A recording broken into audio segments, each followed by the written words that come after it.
بسم اللہ والصلاۃ والسلام علی رسول اللہ۔ تو مسلمانوں کے عقیدے سے متعلق آج ہمارا یہ 5واں درس ہے، جس میں ہم توحید کے فضائل کو ذکر کریں گے۔ تو توحید کے بے شمار فضائل ہیں اور بہت بڑے بڑے عظیم فضائل ہیں۔ تو پہلا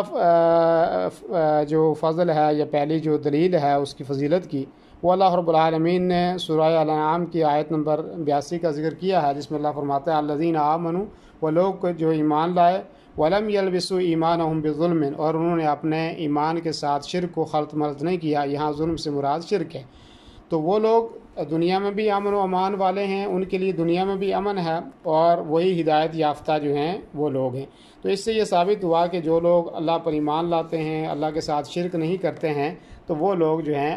ان کے لیے دنیا میں بھی عزت اور احترام اور امن ہے، اور آخرت میں بھی وہ انشاءاللہ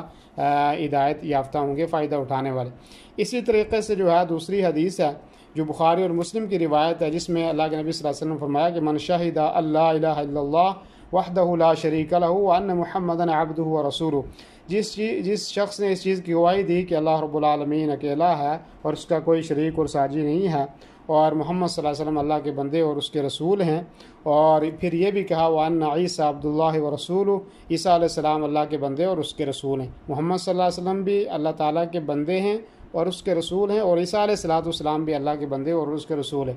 اور عیسائیوں میں بھی کچھ لوگ حضرت عیسیٰ علیہ السلام کو اللہ کا بندہ نہیں کہتے، اور ہمارے مسلمانوں میں کچھ لوگ جو ہیں نبی صلی اللہ علیہ وسلم کو اللہ کا بندہ نہیں مانتے،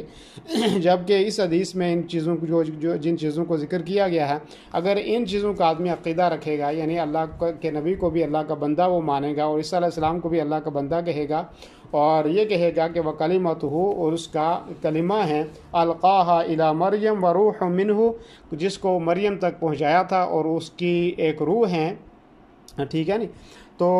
یہ آدمی رکھے گا، عقیدہ رکھے گا، اور یہ بھی عقیدہ رکھے گا کہ جنت حق ہے اور جہنم حق ہے، تو اس عقیدہ رکھنے کی وجہ سے اللہ تبارک و تعالیٰ ان کو جنت میں داخل کرے گا۔ یعنی پہلی چیز یہ کہ جو آدمی یہ گواہی دے گا کہ اللہ کا کوئی شریک اور ساجی نہیں ہے، اور اکیلا ہے، اللہ تنہا ہے، اور محمد صلی اللہ علیہ وسلم اللہ کے بندے اور اس کے رسول ہیں، اور عیسیٰ علیہ السلام بھی اللہ کے بندے اور اس کے رسول ہیں، اور اس کے کلمے ہیں جس کو مریم علیہ السلام تک پہنچایا، اور اس کی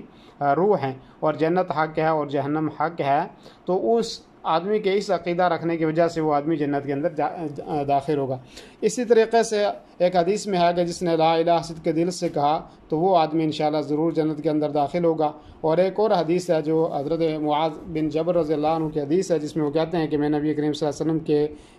پیچھے گدھے پر ایک دن سوار تھا، تو آپ علیہ السلام نے کہا کہ اے معاذ، تو جانتا ہے کہ اللہ کا حق بندوں پر کیا ہے اور بندوں کا حق اللہ تعالیٰ پر کیا ہے؟ تو انہوں نے کہا قلت اللہ ورسولہ عالم، کہ اللہ اور اس کا رسول ہی زیادہ جانتا ہے۔ تو آپ علیہ السلام نے فرمایا جس نے یہ کہا کہ اللہ کا حق بندوں کے اوپر یہ ہے کہ وہ اس کی بات کریں اور اس کے ساتھ کسی کو بھی شریک نہ کریں، اور بندوں کا حق اللہ پر یہ ہے کہ اللہ اس آدمی کو عذاب نہ دے کہ جو اللہ کے ساتھ کسی کو شریک نہیں کرتا ہے۔ تو میں نے کہا کہ افلا ابشر الناس، کہ میں لوگوں کو خوشخبری دے دوں؟ تو آپ علیہ السلام نے فرمایا خوشخبری نہ دیں، پھر لوگ جو ہے وہ اسی پر بھروسہ کر کے بیٹھ جائیں گے اور عبادت نہیں کریں گے۔ اور بخاری اور مسلم ہی کی ایک روایت میں ہے کہ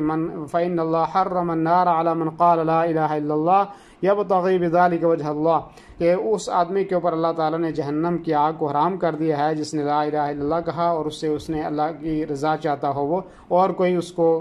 کوئی چیز محبوب نہ ہو، اللہ کی رضا کے لیے اس نے کلمہ پڑھا اور اللہ اس کلمہ کے اوپر وہ عمل بھی کرتا رہا۔